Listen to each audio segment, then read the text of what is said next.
All right, how's everyone doing? One more time, how's everyone doing? Yay, thank you for indulging me first off. Okay, so I'm gonna start out with a question, which is, the thing that no one knows about me is what? So chances are when I ask you this that you fill in the blank, and don't worry, I'm not gonna ask you to share, so relax. But I am going to divulge my own little secret with you by the end of my diatribe here. But first, I'm gonna give you a little bit more information about me. So I was born to a Southern beauty queen and a Cuban immigrant on his way to the American dream. And they were the Lucy and Ricky of couples.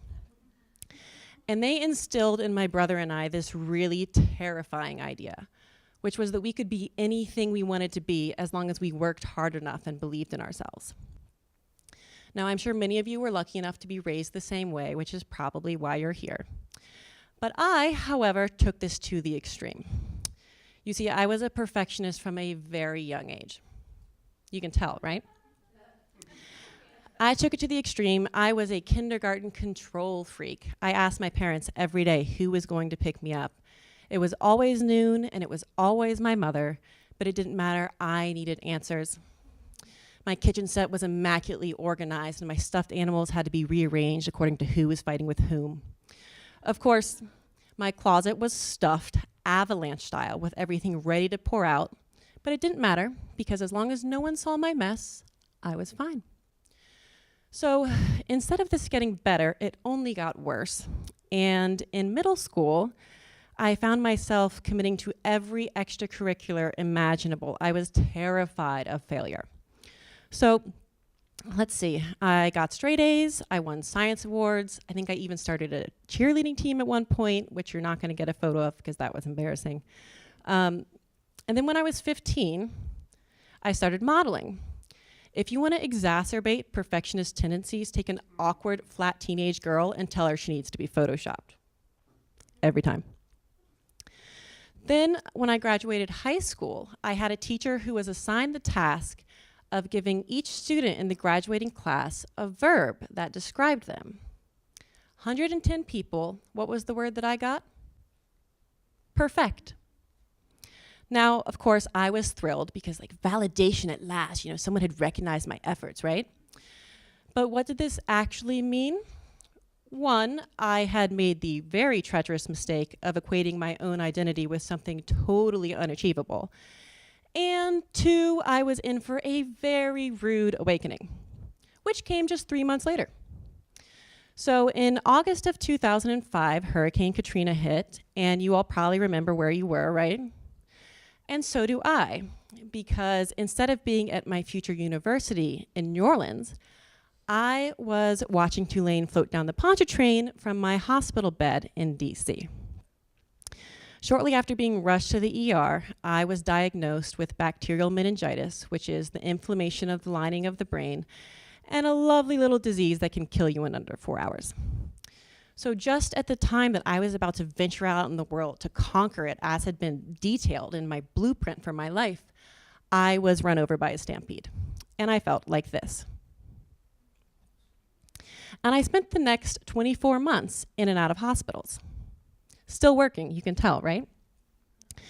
And when I finally did start college, the thing is that I felt like I was behind, 2 years behind my peers, in fact, something that was just totally maddening for a perfectionist like me. But what's even worse is that I was struggling mentally. I was anxious and tired and depressed, and I couldn't remember anything. My memory was really faulty. Like, I thought I was getting Alzheimer's at the age of 20. It was nuts.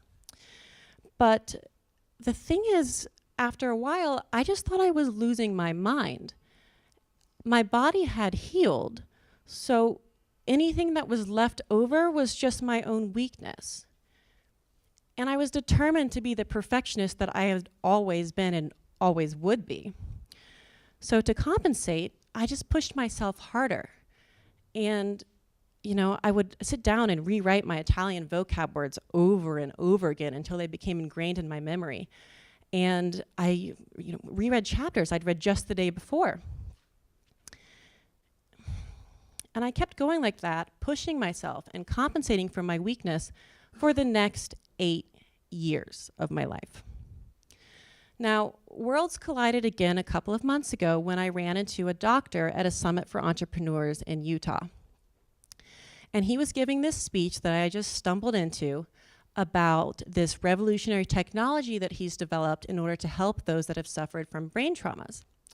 So I went in and chatted with him afterwards and told him much of which I just told you, minus the Lucy Ricky parents and childhood control freak stuff, because you guys are stuck here so I can tell you anything.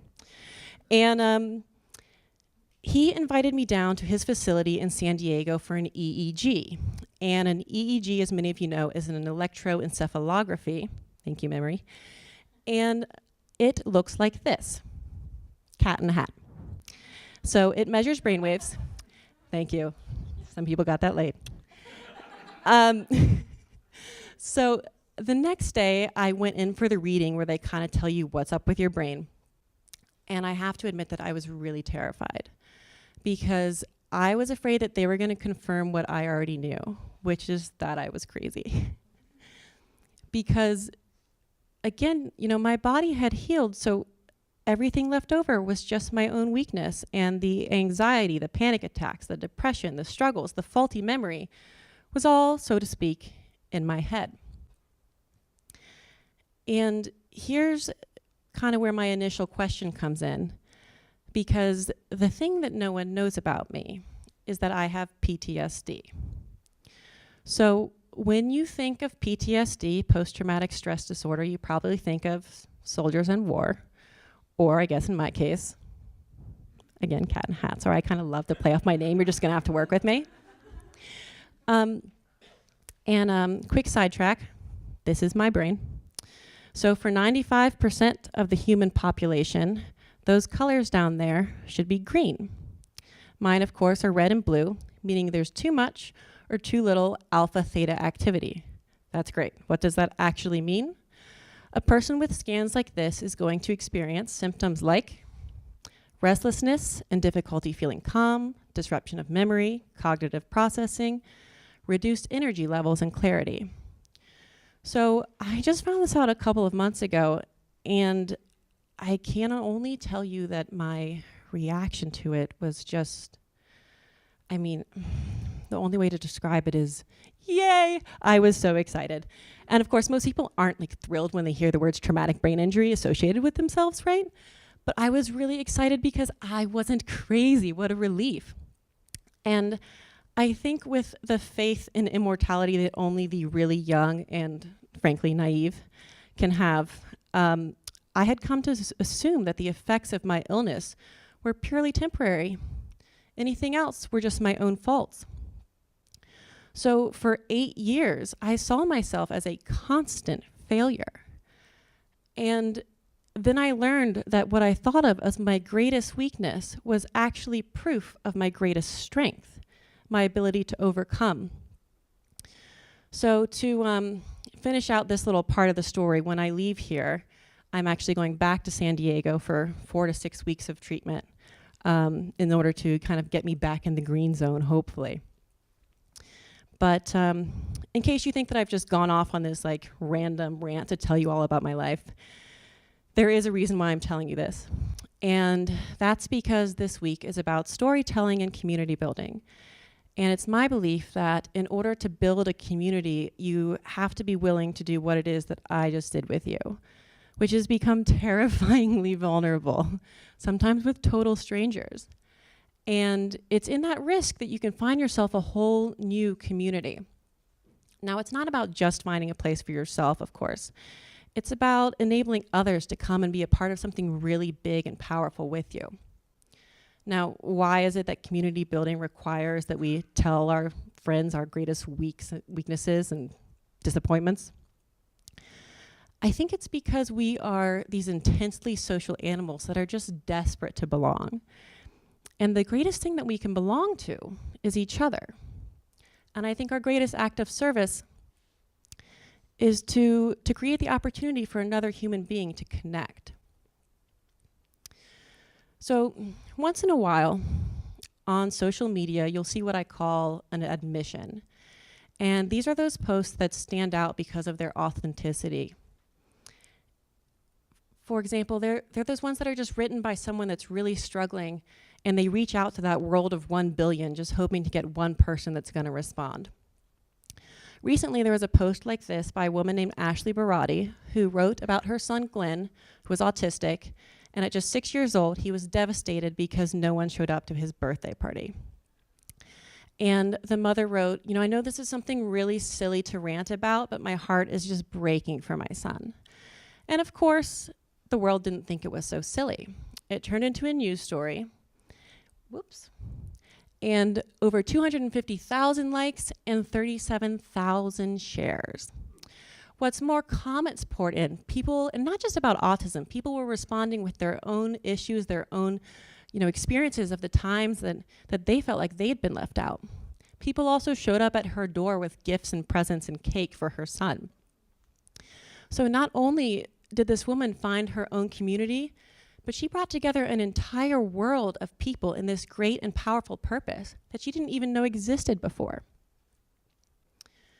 So I think as humans, or at least for this human, our greatest fear is that we're alone, that our weaknesses, our struggles separate us. But what they really do is bring us together, and they help us surmount our deepest doubts and most profound challenges. So what I've learned in my journey from attempted perfection to something much more human, thank God, that I'm going to share with you tonight is this. Whether it's in your work or your relationship, whatever it is you people do, risk a connection. Put yourself out there. When you meet someone later on tonight, skip the small chat and ask them, what is it that no one knows about you? It's these invisible threads that are the strongest ties. So be brave, be vulnerable, because you might find that the answer to that question is actually the start of a whole new community. Thank you.